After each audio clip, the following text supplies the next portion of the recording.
Boa tarde! Está começando agora o Conexões dessa terça-feira, dia 22 de abril.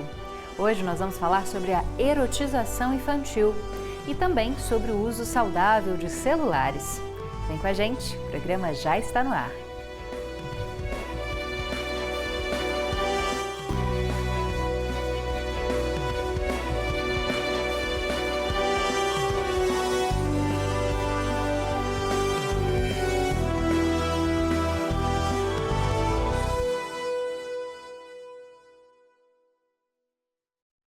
Seja bem-vinda e bem-vindo, você que nos assiste na TV UFG ou no nosso canal no YouTube. Eu sou a Camila Maia, uma mulher cis de pele clara, tenho cabelos escuros, longos e lisos, que hoje estão amarrados, e olhos castanhos claros. À minha esquerda, quem faz a interpretação para Libras aqui no estúdio é a Sara Raquel. Ela se descreve como uma mulher de pele parda, de estatura média, com olhos escuros, cabelos longos, lisos e com mechas, que também estão amarrados. Nós duas estamos de pé e atrás está o cenário do Conexões, em tom de azul claro, cinza e vermelho. Também há uma tela bem no centro, onde agora está o nome do programa. E daqui a pouco serão inseridos nessa tela a nossa entrevista ao vivo e a nossa matéria de hoje. Mas para começar, chegou a hora da gente se atualizar com informações nacionais e internacionais. O processo que vai definir o sucessor do Papa Francisco deve começar nas próximas semanas. O conclave vai refletir disputas de influência que vão além da Igreja. A eleição do novo pontífice será feita em votação secreta, com 115 cardeais, todos com menos de 80 anos, dentro da Capela Sistina, no Vaticano. O contato com o mundo exterior é proibido durante esse processo. E a escolha só se concretiza quando um dos nomes indicados alcançar 2/3 dos votos. As votações podem se repetir por dias, até que a fumaça branca surja da chaminé da Capela Sistina, sinalizando que há um novo Papa. Se depois da votação a fumaça for preta, isso significa que ainda não houve um acordo e que o processo vai continuar. Agora falando do Brasil, nessa terça e quarta-feira, o Supremo Tribunal Federal julga o núcleo 2 dos denunciados pela Procuradoria-Geral da República, a PGR, por tentativa de golpe de Estado, depois das eleições de 2022. Hoje serão realizadas 2 sessões e a primeira começou às 9 horas da manhã. Amanhã o caso será retomado, se necessário, a partir das 8 da manhã. E nesse núcleo 2 estão 6 denunciados. Entre eles, 2 delegados da Polícia Civil, um ex-diretor-geral da Polícia Rodoviária Federal e também o ex-assessor para assuntos internacionais da Presidência, Felipe Pereira, e o ex-assessor da Presidência, Marcelo Câmara. Se a denúncia for aceita, esses denunciados viram réus e o processo começa. Agora falando sobre cães e gatos e uma dica importante para quem tem esses bichinhos em casa. Essas pessoas já podem tirar o RG próprio do seu animalzinho. O sistema do Cadastro Nacional de Animais Domésticos, chamado de Simpatinhas, já está em operação e aberto para que os tutores registrem os bichos de estimação e emitam gratuitamente a carteirinha com um número de identificação único, válida em todo o país. As organizações de resgate de animais e prefeituras também podem cadastrar os animais que estão sob responsabilidade desses espaços e emitir o documento, que inclui também um código de identificação. Esse código pode ser fixado na coleira do animal, por exemplo, permitindo que, via câmera do celular, qualquer pessoa consiga localizar o tutor e devolver esse animal em caso de perda ou até mesmo de roubo. O registro é voluntário e gratuito. E o sistema pode ser acessado com a conta gov.br, o portal de serviços do governo federal. Atualmente, o país tem aproximadamente 62 milhões de de cães e 30 milhões de gatos. E 35% deles, infelizmente, vivem nas ruas ou em abrigos. Então, se você tem seu bichinho, faça o cadastro gratuito lá no gov.br. Agora uma informação sobre educação e sobre bullying e violência nas escolas. 9 em cada 10 estudantes adolescentes e jovens LGBTQIA+, afirmam ter sido vítimas de algum tipo de agressão verbal no ano passado. Os dados são de uma pesquisa nacional sobre o bullying no ambiente educacional brasileiro, que foi apresentada na última quarta-feira pela organização da sociedade civil Aliança Nacional LGBTI+, e foi feita ao longo de todo o ano de 2024. De acordo com a pesquisa sobre as formas de violência, 86% dos estudantes entrevistados se sentem inseguros na escola por alguma característica pessoal, como a própria aparência. Entre pessoas trans e travestis, esse número sobe para 93%. O levantamento revelou que a escola é o ambiente pouco ou nada seguro para estudantes trans, para meninos e meninas que não se encaixam em padrões de masculinidade ou feminilidade, estudantes gays, lésbicas, bissexuais e assexuais, além também de pessoas que tenham um corpo considerado fora do padrão. Além disso, 34% dos entrevistados foram vítimas de violência física em 2024. E a gente continua falando sobre dados importantes, dessa faixa etária, de adolescentes, crianças. Nosso tema agora é a erotização infantil. E essa erotização precoce ocorre quando crianças e adolescentes são expostos a estímulos e comportamentos inadequados para a faixa etária, muitas vezes influenciados pelas redes sociais e pelos meios de comunicação. Esse fenômeno se manifesta especialmente quando produtos e conteúdos que são originalmente voltados para adultos, como músicas, propagandas, produções audiovisuais, despertam curiosidade e induzem posturas ou comportamentos incompatíveis com a idade. Bom, e existe aí uma ressalva de que essa exposição pode comprometer a construção da identidade infantil e ter impactos psicológicos e sociais no desenvolvimento. Para falar mais sobre esse assunto tão importante, a gente conversa agora com a Mayara Fernanda, que é psicóloga infantil e aparece aqui de forma remota para conversar com a gente. Olá, muito obrigada pela sua presença, seja bem-vindo ao Conexões. Peço que você, para começar, faça uma rápida descrição física para o nosso público cego e de baixa visão. Olá, boa tarde, tudo bem? Aqui quem fala é a Mayara Fernanda. Eu estou de cabelo preso, eu tenho um tom de pele, cor de pele meio amarelado. Tô de blusa branca e de blusa de camiseta marrom. E é um prazer estar aqui conversando com vocês. Bom, para a gente começar, Mayara, como é que esse fenômeno da erotização infantil tem se mostrado nas redes sociais? A gente sabe que uma parte das redes sociais ela é permitida a partir de determinada idade, principalmente a partir dos 18 anos, mas muitas crianças e adolescentes com menos idade têm perfis, usam esses perfis muitas vezes de forma que podem ser alvo de predadores ou podem ser alvo de algum tipo de erotização, de sexualização. Como é que você explica um pouco esse fenômeno nas redes sociais e na internet? Infelizmente, hoje a gente tem uma alta demanda, principalmente eu sou psicóloga clínica, na clínica de crianças, principalmente de crianças que fazem o uso abusivo ali, sem nenhum tipo de fiscalização, de monitoramento ali dos genitores, das famílias, e têm acesso, e acabam tendo acesso, por exemplo, a conteúdo adulto, principalmente ali no TikTok, no Instagram, e isso acaba gerando uma curiosidade a mais, Então, isso tem diversos impactos, na vida da criança, mas o que mais gera riscos e impactos significativos é que expõe a criança a um risco maior do abuso, tá? E também a gente tem visto muitos casos aqui na clínica de, por exemplo, crianças que às vezes vão reproduzir com outras crianças experiências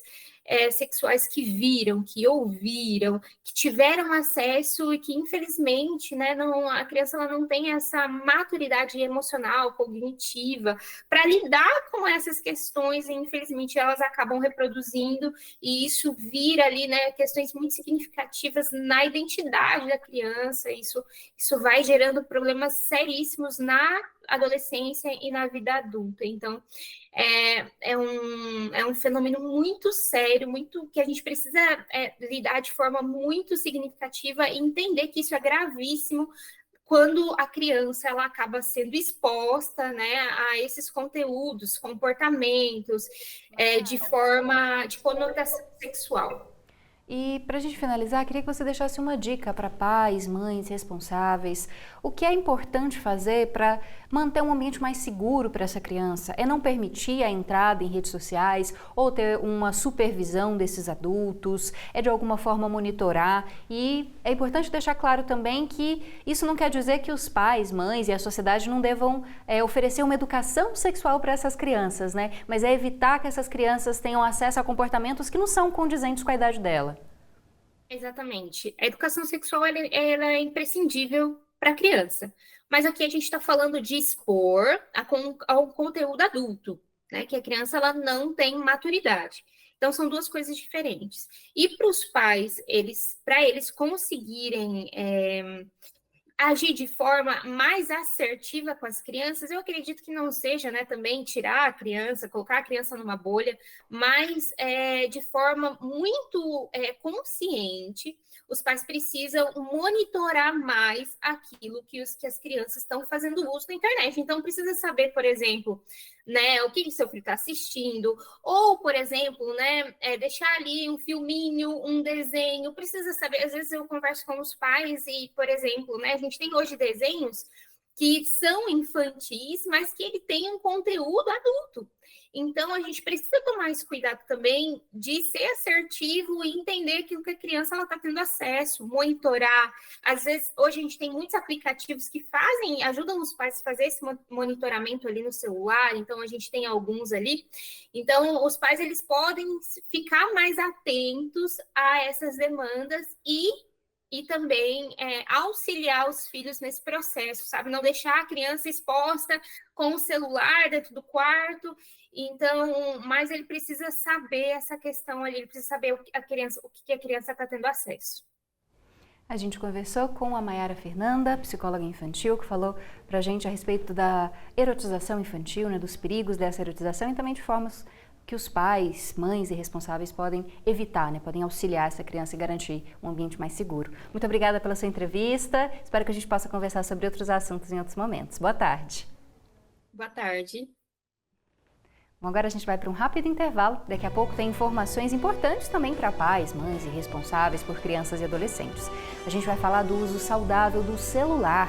Como é que essa ferramenta, né, pode ser utilizada para o desenvolvimento nessa faixa etária, né, e não aí muitas vezes de forma perigosa e danosa para a saúde. A gente fala desse e de outros temas daqui a pouquinho.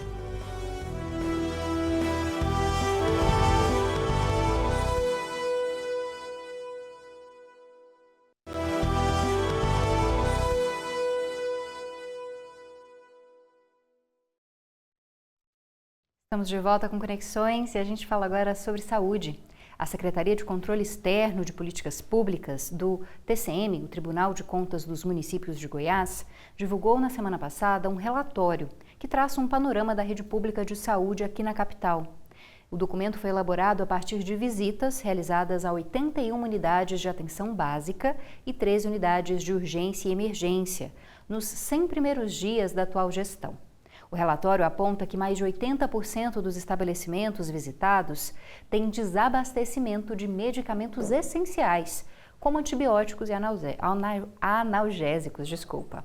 Outro dado preocupante é que em 76% das salas de vacinação não há planejamento para a substituição de profissionais ausentes, o que leva à suspensão temporária das imunizações. A equipe técnica identificou que equipamentos importantes, como ar-condicionado, cadeiras odontológicas e autoclaves, estão fora de funcionamento em diversas unidades. A estrutura física também apresentou problemas. recorrentes, como infiltrações, banheiros inoperantes e falta de acessibilidade. Por fim, a situação dos profissionais de saúde também preocupa. Mais de 90% deles relataram sentir insegurança no ambiente de trabalho. E ainda sobre saúde, a Secretaria Estadual de Saúde de Goiás reforça a importância da vacinação e do diagnóstico precoce da meningite. A campanha é conduzida pelo Hospital de Doenças Tropicais, o HDT, que é a unidade de referência no atendimento a doenças infecciosas. E apenas no ano passado, Goiás registrou 290 casos de meningite, que pode ter evolução rápida e grave se não for tratada a tempo. A meningite é caracterizada pela inflamação das membranas que envolvem o cérebro e a medula espinhal. Ela pode ser causada por bactéria, vírus ou fungos. Segundo a Secretaria Estadual de Saúde, nesse ano, entre janeiro e março, foram confirmados 30 casos, número inferior ao registrado no mesmo período do ano passado, quando foram verificadas 52 confirmações. E a principal forma de prevenção contra a meningite é a vacinação. O SUS oferece vacinas gratuitas contra os 3 tipos principais agentes bacterianos que causam essa doença. E manter o calendário atualizado é essencial para proteger crianças e adolescentes contra a meningite. Vacinação adequada desde os primeiros meses de vida pode evitar internações, sequelas e mortes. Então, confira aí a caderneta de vacinação do seu filho e veja se ele já tomou as vacinas adequadas, e que podem salvar a vida deles. Bom, e que tal ajudar as novas gerações a ter uma relação mais saudável com esse aparelhinho aqui, com o celular? O governo federal criou uma cartilha para orientar pais e também professores. Confira agora.